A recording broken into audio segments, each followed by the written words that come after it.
belum mempelajari materi dari interaksi antar organisme sendiri, ya. Nah, jadi di sini kita langsung aja nih. Nah, kalau biasanya dikatakan interaksi antar organisme, apa sih yang kalian pikirkan gitu? Ada yang bisa kasih pendapatnya? Oke, kata interaksi berarti ada hubungan antara satu organisme dengan organisme lain, ya. Nah, di sini apa aja sih yang harus kalian pahami? Jadi kalian harus mengetahui dengan cara kalian harus mampu untuk mengidentifikasi bentuk-bentuk interaksi antar makhluk hidup. Nah, apa aja sih? Langsung aja nih, karena biasanya kalian udah paham ya, menghemat waktu. Jadi ada beberapa nih, baik itu nanti dia dalam bentuk simbiosis, kompetisi, predasi, amensalisme, maupun nanti ada kompetisi interspesifik, intraspesifik, dan lain-lain. Nah, di sini simbiosis. Kalian udah sering nih dengar kata simbiosis. Nah, simbiosis sendiri itu merupakan interaksi yang berlangsung secara jangka waktunya itu jangka panjang antar makhluk hidup. Nah, simbiosis sendiri ada 3 jenis. Simbiosis mutualisme, parasitisme, dan komensalisme. Nah, ya. Jadi di sini nih kita bahas dari simbiosis mutualisme dulu, yaitu merupakan interaksi jangka panjang antara dua organisme berbeda, di mana salah satu dari di mana kedua organisme tersebut saling diuntungkan atau bisa dilambangkan dengan tanda plus dan plus untuk kedua organismenya. Contohnya nih, ada lichens. Biasanya lichens ini ditemukan di batang-batang pohon gitu ya, di batang pohon. Jadi biasanya lichen ini berguna sebagai indikator udara di suatu lingkungan itu bersih atau tidak gitu, masih bagus atau tidak gitu ya. Jadi semakin bagus kondisi lingkungannya, berarti ditunjukkan dengan jumlah populasi lichennya yang semakin banyak di dalam suatu pohon gitu. Nah, lichens ini merupakan bentuk simbiosis antara jamur dengan alga, membentuk lichens atau disebut sebagai lumut kerak yang ada pada batang tumbuhan, ya. Jadi hubungan antara hubungan antara jamur dan alga ini, di mana jamur berperan di sini jamurnya ini membantu dalam memperoleh unsur hara dan juga air bagi alganya, sehingga alga dapat melakukan fotosintesis. Hasil fotosintesis dari alga, makanan yang dibentuk oleh alga, nanti akan diberikan ke jamurnya. Makanya mereka saling menguntungkan satu sama lain. Di mana, jadi kalau misalnya nih salah satu organismenya, misal jamurnya mati nih, akan menyebabkan alganya mati juga. Jadi bentuk simbiosis ini merupakan mutualisme obligat. Jika salah satu individunya mati, yang satu lagi akan mati. Gitu ya perbedaannya. Oke. Kita lanjut nih. Ada bentuk mirip simbiosis ya. Jadi dia bentuknya ini bentuk simbiosis mutualisme, namun ketergantungan antara satu individu dengan individu lainnya berbeda. Atau misalnya sering kalian dengar istilah mutualisme fluktuatif gitu ya, tergantung gitu ya. Jadi protokooperasi ini merupakan interaksi antara dua organisme berbeda yang saling menguntungkan tapi tidak bergantung satu sama lain. Misalnya nih, ada kerbau dan burung jalak ya.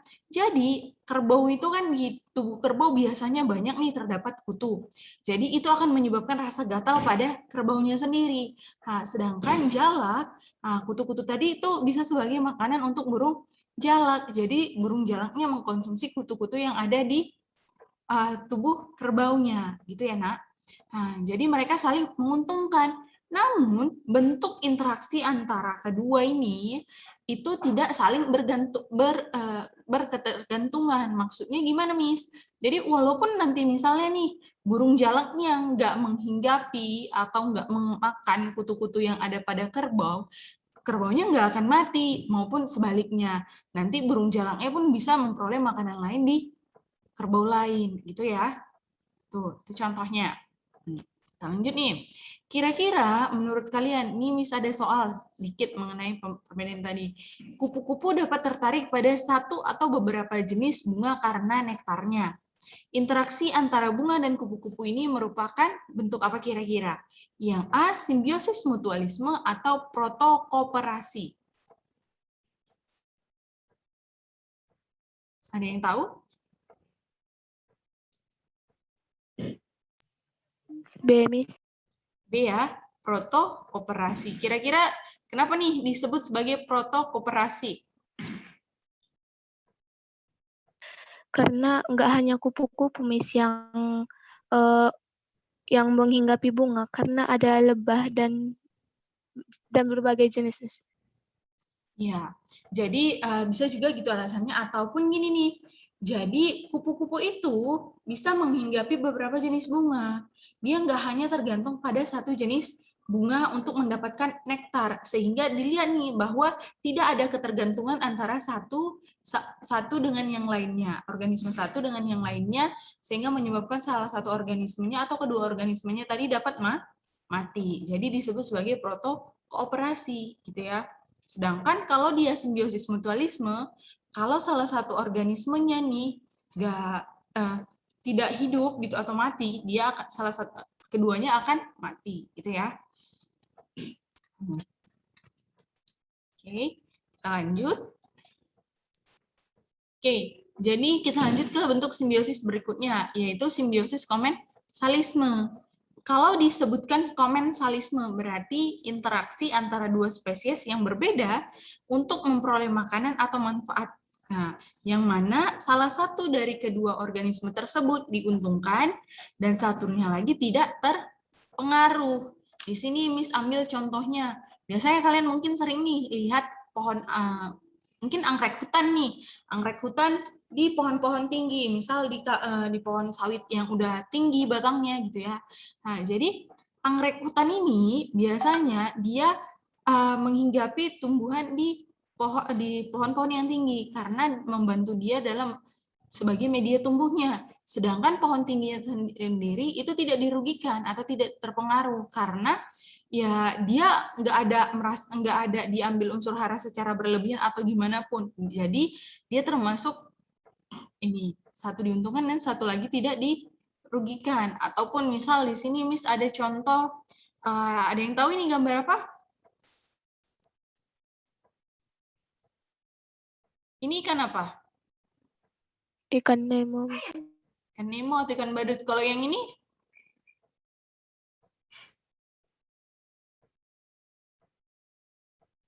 Anemon lah, anemon laut.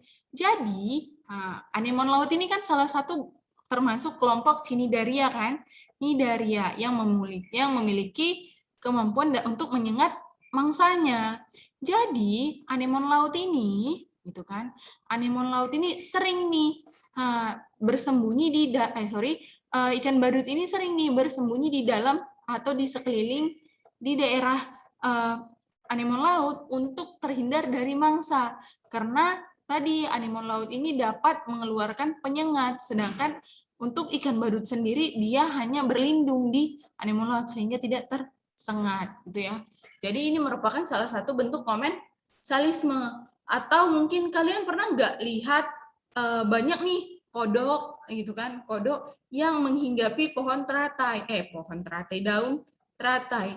Jadi bentuk interaksi antara kodok dengan teratai ini juga termasuk sebagai simbiosis komensalisme karena kodok dibantu nih oleh teratai sebagai tempat pijakannya untuk berjalan, sedangkan teratai nggak terpengaruh apa-apa gitu ya. Nah, terus ada lagi nih simbiosis parasitisme. Satu diuntungkan, satu lagi dirugikan. Contohnya ada nyamuk dan manusia, di mana yang diuntungkan ya nyamuk, khususnya nyamuk betina, sedangkan yang dirugikan adalah manusia. Kenapa sih Miss disebut sebagai nyamuk manusia? Misal kita tahu nih, kalau dia nyamuk betina, dia salah satu faktor penyebab demam berdarah. Selain itu, Kenapa lagi nih manusia dirugikan? Kalau misalnya nih tubuh kita digigit nyamuk, otomatis kan akan menimbulkan rasa gatal bekas gigitan nyamuknya tadi, sehingga itu dapat merugikan kita. Nah, itu contohnya. Atau mungkin kalian pernah lihat nggak tanaman tali putri? Jadi kalau tanaman tali putri itu sudah istilahnya menghinggapi atau tumbuh di sekitaran suatu tanaman yang lain, dia akan menyebabkan tanaman inangnya akan mati, sedangkan dia yang akan tumbuh, gitu ya. Jadi dia merugikan, gitu ya. Parasit. Nah, ada lagi nih bentuk interaksi yang lainnya, yaitu bentuk interaksi berupa amensalisme, di mana interaksinya ini terjadi ketika satu organisme dapat menghambat atau menghancurkan organisme lain. Nah, ya, misalnya nih, salah satu, jadi satunya dirugikan, satunya lagi tidak terpengaruh. Contohnya kita ambil antara hubungan jamur penicillium dengan bakteri. Jamur penicillium digunakan dalam pembentukan antibiotik berupa penisilin. Jadi peristiwa ini disebut sebagai peristiwa antibiosis, di mana jamur penicillium ketika menghasilkan penisilin itu akan dapat menyebabkan bakterinya mati. Nah, ini jamur penicillium, ini bakteri kalau misalnya sudah dihinggapi oleh penisilin, gitu ya. Jadi jamurnya nggak pengaruh apa-apa, namun bakterinya akan mati atau dirugikan, gitu. Ataupun mungkin kalian pernah sering nggak jumpa rumput-rumput berupa tanaman gulma.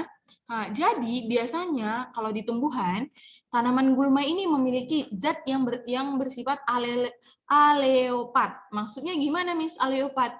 Jadi zat yang dihasilkan suatu tanaman tersebut dapat menyebabkan tumbuhan di sekitarnya tidak dapat hidup karena memiliki racun untuk membunuh jenis tumbuhan lainnya. Makanya biasanya kalau ada rumput-rumput teki ataupun rumput-rumput yang kayak gini, biasanya kalau kalian perhatikan sekitarannya itu ya jarang ada jarang ada tumbuhan lain karena mereka memiliki zat alelopat yang akan menyebabkan tumbuhan lain tidak dapat hidup di daerahnya. Nah, ataupun ada lagi nih bentuk simbiosis yang bentuk interaksi yang lainnya berupa simbiosis berupa netralisme, netral atau bersifat netral nih. Nggak ada nih pengaruh antara individu satu dengan individu lainnya. Kalau kita lihat contohnya misalnya di rumah kita nih, kita ada pelihara ayam, kita ada pelihara kucing. Nah, kalau kita lihat ayam sama kucing nggak pernah tuh kan namanya saling istilahnya merugikan nih satu sama lain, malah kadang cenderung tidak berpengaruh gitu ya. Tapi kalau misalnya kayak kucing sama tikus kan dia termasuk parasitisme, satu diuntungkan satu lagi dirugikan, atau misalnya dia bisa masuk ke contoh hubungan predasi di mana satu jadi predator dan satu lagi jadi mangsa gitu ya. Nah, ini nih predasi di mana terjadi satu organisme membunuh organisme lainnya untuk dimakan.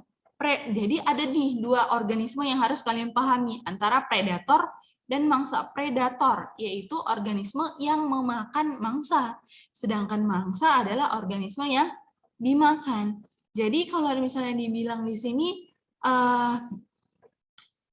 ini merupakan kayak ya udah garis hukumnya gitu kan, memang hukumnya dia harus untuk bertahan hidup dia harus memangsa hewan lain gitu. Contohnya ada singa dan zebra. Yang bertindak sebagai predatornya yaitu singa, sedangkan zebra dia sebagai mangsanya. Biasanya yang jadi mangsa itu hewan herbivora atau karnivora? Karnivora. Jadi mangsa. Herbivora. Herbivora, sedangkan karnivora sebagai pemangsa ya. Oke. Nah, jadi hubungan antara predator dan mangsa ini akan menunjukkan suatu grafik yang ditunjukkan dari grafik hubungan di mana sumbu X-nya menunjukkan waktu, sedangkan sumbu Y-nya menghubungkan ukuran dari suatu populasi. Jadi lihat nih ada dua garis nih ya. Yang pertama garis biru menunjukkan populasi dari predator, sedangkan garis merah ke orange ini menunjukkan populasi dari mangsa. Jadi berdasarkan ini aja nih kita lihat nih secara kasat mata, di sini ada bentuk grafik yang fluktuatif dan juga kita tahu nih bahwa jumlah mangsa lebih banyak daripada jumlah predator. Kita lihat nih hubungannya gimana. Jadi semakin banyak jumlah mangsa, maka jumlah populasi predator akan cenderung meningkat. Namun, ketika jumlah populasi predator mencapai titik maksimum yang ini nih, kalau kalian lihat akan terjadi penurunan populasi pada mangsa, ya kan? Jadi itu perbedaannya ya. Kalau dia jumlah mangsa yang makin tinggi, sedangkan jumlah akan menyebabkan jumlah predatornya meningkat. Namun kalau sudah jumlah predatornya mencapai titik maksimal, biasanya akan diikuti penurunan jumlah mangsa karena jumlah predator makin banyak, otomatis makanan yang diperlukannya makin banyak sehingga mengurangi jumlah populasi dari mangsanya. Kenapa sih Miss disebut sebagai dia grafik fluktuatif? Kalau kalian lihat, dia cenderung mengalami kenaikan dan penurunan yang sangat signifikan. Makanya disebut sebagai fluktuatif, gitu ya. Nggak konstan dianya. Ya. Nah, kita lanjut ke interaksi berikutnya, yaitu kompetisi. Kompetisi, perlombaan, gitu kan. Sering kita dengar istilah kompetisi sebagai perlombaan, di mana ada dua organisme, baik itu yang sejenis maupun tidak sejenis, memperebutkan sumber daya, baik itu makanan, wilayah, maupun pasangan, yang sama dengan jumlah yang terbatas. Misal nih, ada dua jenis kompetisi, baik itu secara intraspesifik dan interspesifik. Intra berarti di dalam, sesama spesiesnya. Kalau inter, berbeda spesies. Nah, ya, ini sarap paham? Jadi kalau intraspesies, spesies yang sama. Contohnya, ada dua rusa jantan memperebutkan wilayah dan pasangan untuk kawin. Jadi mereka melakukan istilahnya kayak apa namanya? Melakukan kompetisi berupa bertarung nih siapa yang paling kuat rusanya. Nah, jadi yang paling kuat, yang punya ininya tanduknya yang lebih kuat gitu kan, pasti lebih tertarik, lebih menarik di mata pasangannya gitu ya. Nah, kalau interspesifik dia itu lebih ke jenis yang berbeda, namun biasanya ini memperebutkan makanan paling sering. Kalau interspesifik, misal ada singa maupun cita gitu kan. Jadi dia ini cita ataupun hiena gitulah. Pokoknya dia sesama karnivora biasanya yang paling sering kita lihat. Ya, mereka memperebutkan makanan. Ya, karena sama-sama pemakan daging gitu ya. Nah, oke. Coba kalian identifikasi dulu nih, ada 6 gambar. Gambar yang pertama kira-kira menunjukkan antara gajah dan zebra, ini menunjukkan apa sih? Simbiosis, menunjukkan simbiosis kah? Atau kompetisi kah? Atau malah nggak ada nih? Atau amensalisme atau apa? Ada yang tahu kira-kira? Gajah dan zebra. Kira-kira gajah makan apa? Daun atau rumput? Oke, Miss kasih ya. Jadi kalau gajah itu kan dia makan rumput ya, cenderung tumbuhan yang berada di bawah. Sedangkan zebra makan tumbuhan atau dedaunan yang ada di pohon-pohon tinggi kan. Nah, jadi antara gajah maupun zebra itu tidak terjadi kompetisi. Namun tidak terjadi kompetisi, namun biasanya dia termasuk contoh yang ini nih. Nah, kalau kalian lihat. Netralisme, ya, nggak ada nih bentuknya, ya, mereka tidak memperebutkan wilayah maupun makanan. Tapi kalau misalnya ini ikan hiu dan ikan remora, ini contoh apa kira-kira? Komensalisme, Miss. Komensalisme. Kalau kucing dengan kambing,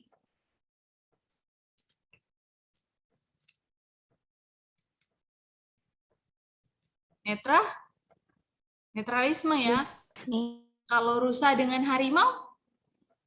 Edasi, Miss. Predasi. Kalau yang ini nih, Kompetisi intraspesies. intraspesifik. Kalau yang ini tahu nggak ini pohon apa kira-kira? Ini merupakan pohon walnut, ya. Jadi kalau pohon walnut ini dia akan mengeluarkan zat alelopat. Jadi kalau dia mengeluarkan zat alelopat, dia akan membentuk interaksi berupa apa contohnya? Apa disebut? Amen? Salisme, ya kan? Oke. Sekian, kira-kira ada pertanyaan untuk bentuk-bentuk interaksinya, Nak?